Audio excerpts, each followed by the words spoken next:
Hey there guys, it's Tom, welcome back to a brand new video, and this is part number 16 of my fun 2015 Zero2Hero career mode series, and we're here at the Circuit of the Americas, a very wet Circuit of the Americas may I add, and this is a track that, if you remember last season guys in qualifying, the track was actually really wet, and it's happened once again, and there was actually a glitch where the AI was stupidly fast over one lap for some reason, and we had to claw it back in the race. So we sort of did a Zero2Hero episode in season 1 with the Ferrari, but obviously this ain't the Ferrari, this is the Williams, and if you guys remember last time out, we had an absolute shocking result, and this means that we are going to have an absolute default setup for a track where you really do need some straight line speed. So we are really up against it this weekend, but hopefully we can try and recover and come back stronger than ever. And here we are loading up our setup, and as you can see we're going to reset the entire setup so you guys can see it. I'm not doing anything fake, you guys can see it for yourselves.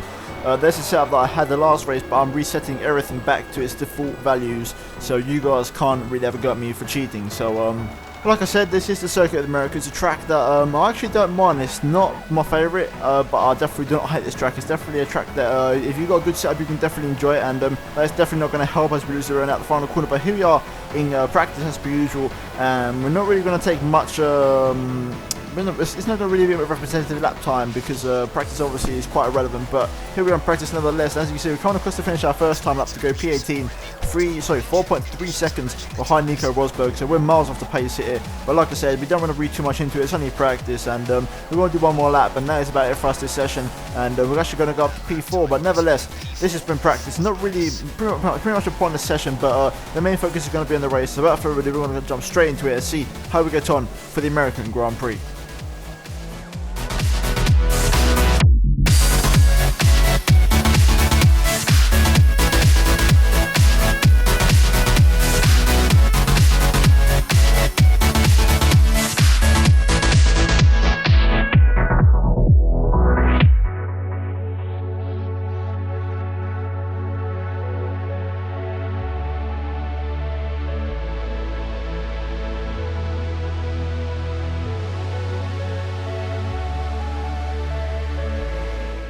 So here we are then at the Circuit of the Americas on race day, and as you can see we're starting from the back as per usual, and this is a track where hopefully if we can really do some damage limitation, some damage limitation this weekend, and that would be absolutely fantastic, like I said, because last time out in Sochi, there'll be a link in the description guys in case you missed it, but we had an absolutely horrific race, and we got the complete reset on the setup. But nevertheless, we're going to get up to 5 red lights here for the Kotuk race, and as you can see we're on the way here, actually getting a pretty decent start for a change. I've had a little bit of wiggle there, but we actually kept up with the manners quite nicely, and going to turn 1, we're going to see if we can try and slide our car up the inside of a couple of cars here, trying to make inroads into the AI as we go through turn 1 there, taking it nice and easy, overtaking both of the McLarens, have a bit of contact there on the exits. We go clean around the outside of Jensen Button there through turn 2, and we definitely want to try, like I said, make some inroads, make some damage limitation in this race because we are running a default setup, so it should help us a lot. For the set of signs goes for an excursion off the track there, and the default setup should help us through here, so we should be able to be pretty fast against the AI. But then during the strip we're going to struggle if we get a legal overtake on Perez because of the yellow flag, and I need to learn to stop doing that whenever there's a yellow flag because this game constantly gives you a legal overtake for it. But nevertheless, we managed to get past him, straight back away, and we're up in the P13 now, already halfway into lap 1, so a really good first good lap. And now we're going up the inside of Ericsson here at the double apex left hand out the hairpin, and we're going to make the move up the inside of Ericsson there. Very nice move, very sneaky move from quite far back, and we're up into P12 as we now go onto the start at number 2, and we're on the back of Roman Grosjean. Going to turn 1, we're going to pull to the inside for a pretty late breaking move up the inside, and there should be a job well done for us, and indeed it is as we go up into P11 now. So a very good overtake there on Roman Grosjean as now we go through the S section, and as you can see we're on the back of Denny Kvyat, and if we get past him we'll be in the points, so this would be a really good start to the race considering, like I said, we're running a default setup. So here we are on the back of Kvyat. I'm actually going to get right on his gearbox momentarily there, and then we're going to try and set him up for the exit of the distance so we can get a really nice run down into the hairpin and possibly make a move up the inside as my phone goes off actually. And here we go down the slipstream of Danny Kvyat, going down the hill. Can we make a move up the inside of the hairpin here on the Red Bull driver? Yes we do. We brake really late, hit the apex lastly there just about, and we're going to shut him off, and we're going to get nicely straightened up on the exit, and that is a job well done for us. And already into the points on lap number 2, which is exactly what we wanted and exactly what we needed, because worst comes to worst, we can always hold up the AI and make a massive train. But I don't know, we're not going to need that, as we got the inside of Verstappen at the penultimate corner there. A very nice overtake. Verstappen going very slow through the third from last corner for some reason, and we're now on the back of Felipe Nasr on lap number 3. As you see, going through the S's, we're actually going to put alongside him here and actually got the inside midway through the S's. Very impressive move there from us, and we're definitely going quite far so far this first part of the race. It seems like with the heavy fuel on board on the car, we are really we do have an upper hand on the AI in terms of cornering speeds, and we're definitely taking it to our advantage, as now we're on the back of Nico Hulkenberg going through the hairpin, and DRS is now enabled, so we should be able to have DRS on the German here, but he is a bit far away. Could we possibly line up for a move, as the DRS board is right there as we open up the rear flap?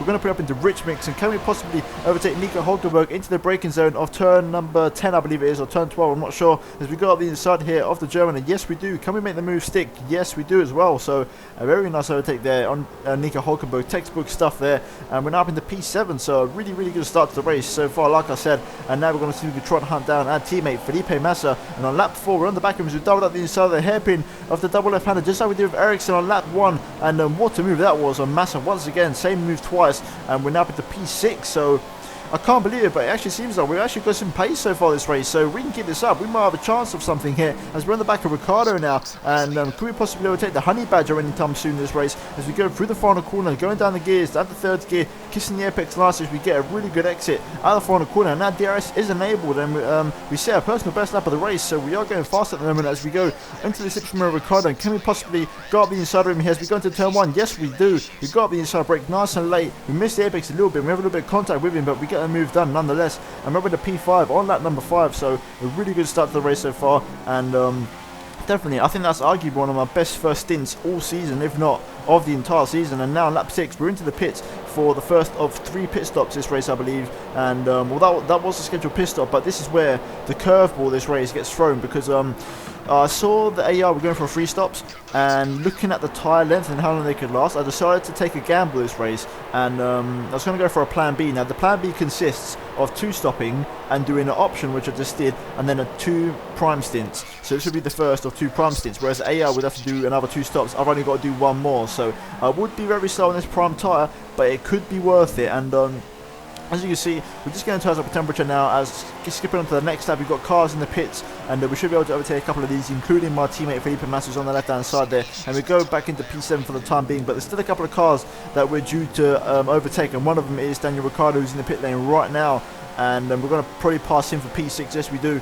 And now I think there's one more car, and that's Danny Kvyat, as you can see, who's in P5 at the moment, and skipping exactly 1 lap later. Kvyat is in the pit lane, so we're going to pass him, and we're back up to P5 to where it was. Now this is what happened. I actually had similar to slightly slower pace to the top 4 ahead of me, so what this meant was I was slowly dropping back. However, because they went into the pit lane like right now, we actually got up into P3 for the time being, so we've managed to make the jump on 2 cars so far, which is good for us, and the strategy is paying off wonderfully for us so far. And we've got a few more cars yet to go into the pits, which are Raikkonen and Rosberg, who are in the pit lane right now, and we're going to inherit the lead of the race on lap 14. So remember this, guys. As you can see, we've got a replay now, something's gone on elsewhere, and as you can see, Hamilton's got the inside of Ricciardo up turn 1 there, and there's been a contact up front as Rosberg has actually spun round, so Rosberg's been spun round by someone there. I couldn't work out who it was. I think it was a Manor, and we're going to get another view now from Rosberg's on board. As you can see, he's got the inside of turn 1, and I think it's a Manor on the outside. He just gets tangled and gets tagged, and he goes around, so not good for the Mercedes team. They will be absolutely furious with that one, but that is good for us, because that means Rosberg has lost time, and that's probably what has allowed us to overtake Rosberg on the exit of the pit lane. So definitely all coming up trumps for us right now. And as you can see on lap 17, we're currently in the lead of the race, and this is crucial for us, because as you can see, Hamilton's coming at us, but everyone behind us has 1 pit stop left, just like us, so we are in the net first place. So if we can hold on to this position, we can win the rest as we go around the outside of Lewis Hamilton there with a brilliant overtake. And now very soon, as you see at the end of this lap now, I think this is our scheduled pit stop lap, so if we can stay ahead of Hamilton for the rest of this lap, then we could be in a very good position to win the race. But here's Hamilton in our slipstream with the DRS down the back straight. Can he make a move into the braking zone? He's going to go for it. We're going to try and squeeze him to the inside. He gets the move done, but we're going to try and get the cut back on him at the hairpin. A little bit of a corner cut there, and now we're going to be on the outside of Lewis Hamilton. Can we make the move? No, we can't. And Lewis Hamilton has taken the lead of the race. He has overtaken us now, so we've got to try and stay on the back of him for at least the end of this lap as we try and throw it up the inside of the hairpin here. And what an overtake that is, up the inside. We're going to squeeze Hamilton out, but he gets past us once again. So a really good ding-dong battle between the two of us here, and the Hamilton so far has come out on top with 2 more corners until our pit stop. As Hamilton goes really slow, then we're going to go back up the inside of him here into the penultimate corner. I'm actually going to retake the lead of the race as we pull to the left-hand side into the pit lane for our pit stop now. So this is going to be our final pit stop as I'm losing my voice, and we're going to see, is anyone going to follow us into the pit lane? Not at the moment, but I know that AI are on the option, so they will be pitting in a couple of laps time. So essentially we've got the chance to pit in for some fresh tyres and make the gap in the lead even bigger and make an undercut work. So essentially, if nothing goes wrong, we could potentially make this strategy call work. We could be onto a race winning strategy here, which would be absolutely insane this race. And here we are coming out of the pit lane now, and we're going to come out some nice clear air just ahead of our teammate Felipe Massa. So that's absolutely perfect for us, and that should definitely not hinder our chances of victory. Good for us. And here we are now, as you can see, on lap 18, and we've got Hamilton in front of us. So Hamilton has some multiplication as we've overtaken Lewis Hamilton for some reason, but he's not on the minimap.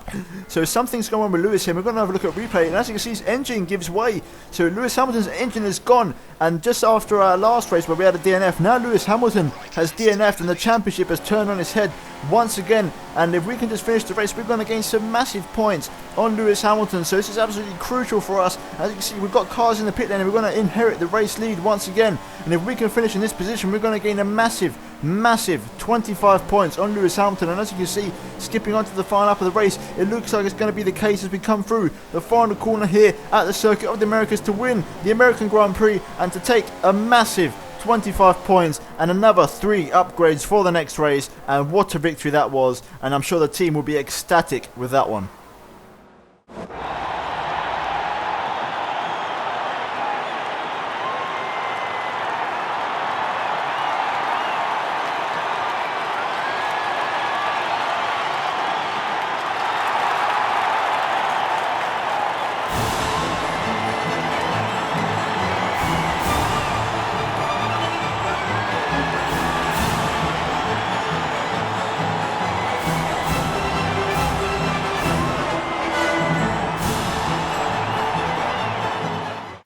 So there we have it, guys. Official confirmations. We take a massive 25 points here at the American Grand Prix. As you can see, Nico Rosberg finishing second, and Sebastian Vettel rounded off the podium with our teammate Massa coming home in 6th place. So overall, we gained some points in the championship on our constructors' rivals, which is crucial for us.